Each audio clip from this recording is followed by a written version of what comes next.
Halo sahabat pokok, teman-teman bonsai Indonesia. Jumpa lagi dengan saya Rudi Julianto dalam channel YouTube Pokok Art.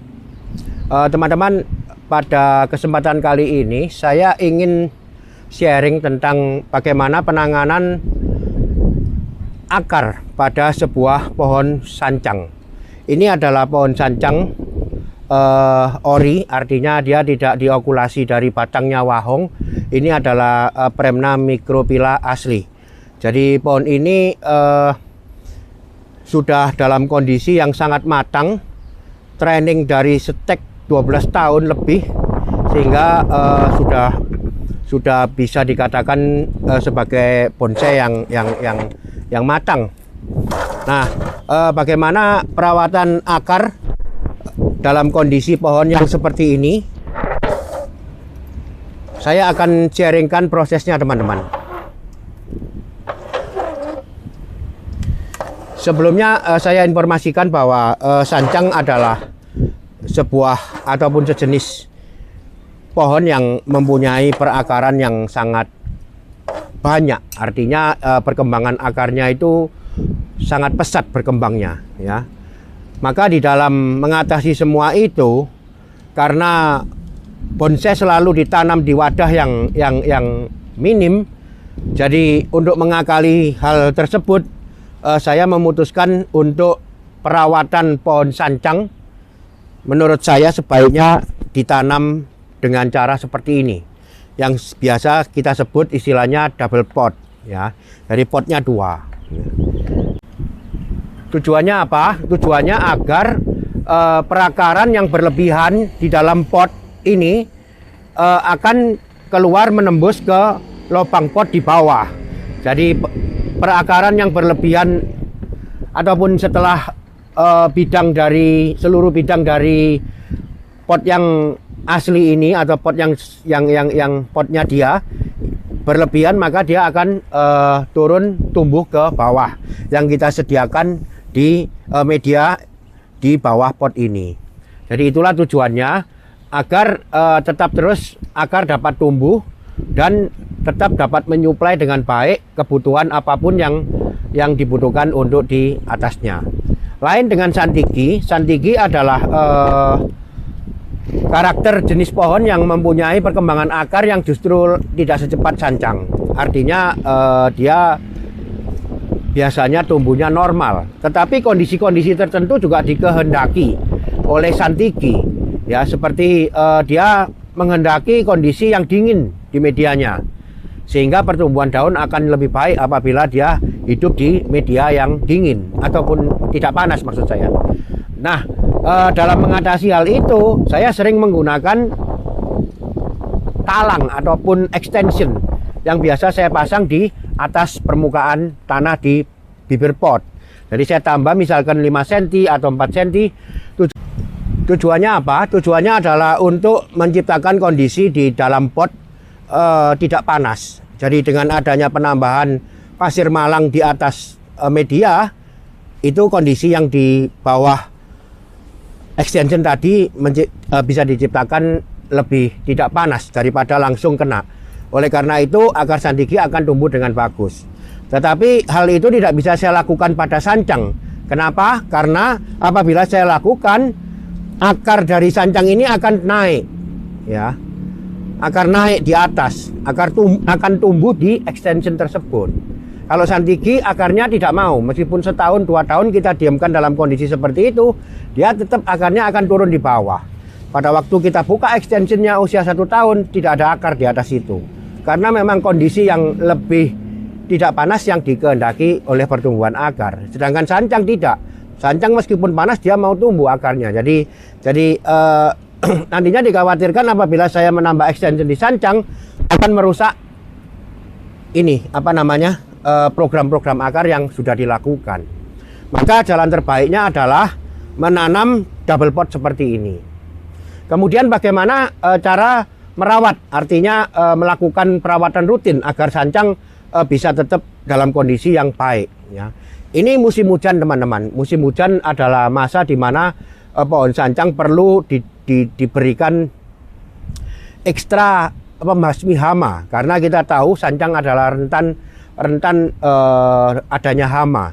Maka pada musim hujan biasanya kita melakukan pencegahan untuk menghindari hama 2 minggu sekali. Nah, dalam kondisi yang seperti itu biasanya kondisi kesuburan dari pohon akan sedikit banyak terganggu. Ya, itu bukan berarti masalah pokoknya. Masalah pokoknya adalah karena musim hujan sebenarnya sinar matahari yang didapat kurang, bahkan paling 50% daripada dia musim kemarau. Seperti sekarang ini kondisi mendung, dia tidak mendapat sinar matahari yang keras, yang bagus, sehingga kondisi daun akan terlihat seperti ini. Silakan dilihat dengan detail daunnya. Ya, inilah kondisi daun sancang yang boleh saya bilang jarang-jarang. Ya, tidak seperti biasanya. Pada musim kemarau dia biasanya lebat. Nah, ini juga merupakan salah satu indikasi bahwa kita harus segera melakukan perawatan akar, ya.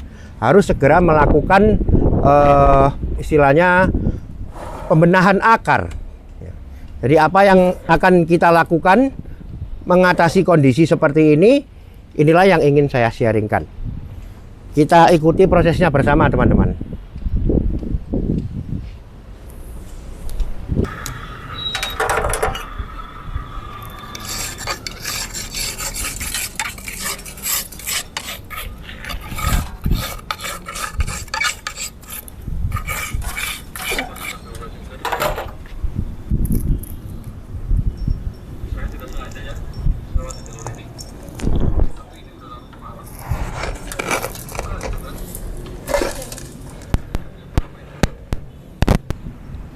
Yang pertama adalah akar yang menembus ke bawah ini saya perlihatkan. Ya, di sini bisa dilihat. Nah, inilah akar yang selama kurang lebih 2-3 bulan telah menembus ke bawah. Ini dulu yang kita hilangkan. Kita potong.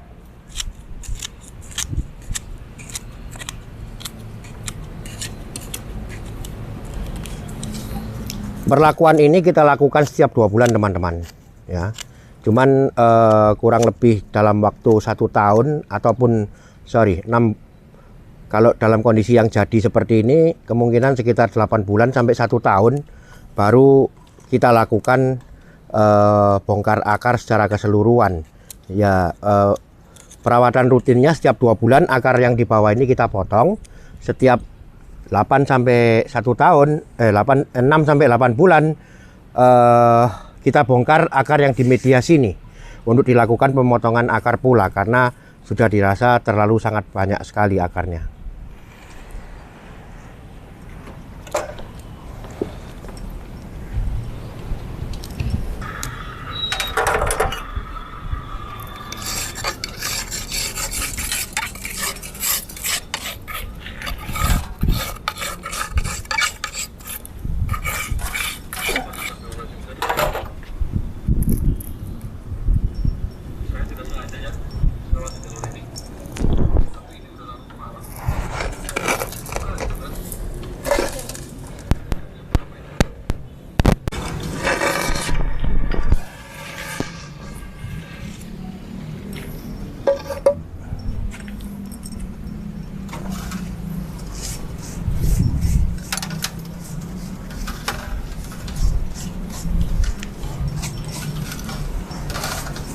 Bisa dilihat di sini, teman-teman, kondisi akar sangat bagus, tidak ada jamur-jamur, kemudian pertumbuhannya juga bagus, kompak, tidak ada yang artinya merata, pertumbuhannya merata.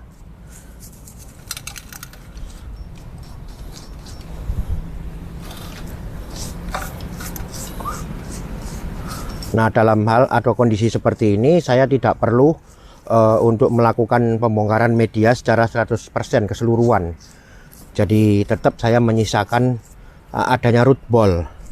Root ball adalah kehidupan akar di pangkal batang.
Nah, inilah yang saya maksud root ball. Jadi gumpalan akar yang berada di pangkal batangnya. Ini kita sisakan kurang lebih 50% dari semua media.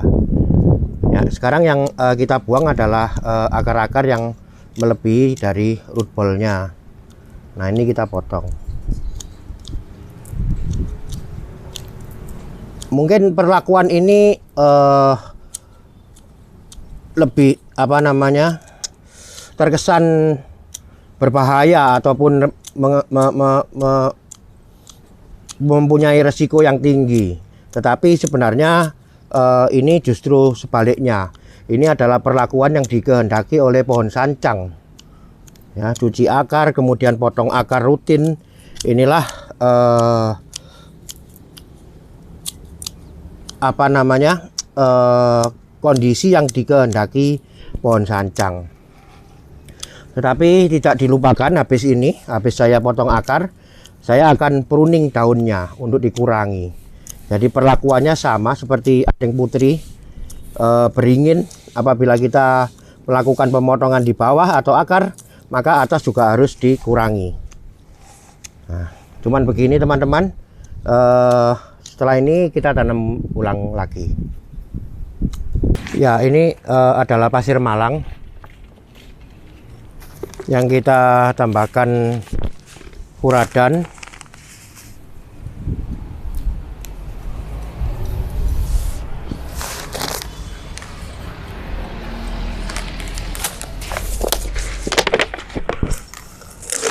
Kemudian dekastar.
Ya, setelah kita letakkan pada posisi yang dikehendaki seperti ini, tidak lupa pohon ini perlu diikat dari potnya. Agar apa?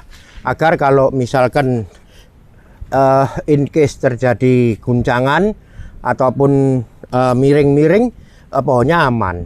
Jadi dalam masa seperti ini perlu dijaga hal-hal yang kestabilan letak pohon atau tertanamnya pohon di dalam pot, agar nantinya akar kecil yang mulai tumbuh tidak terganggu.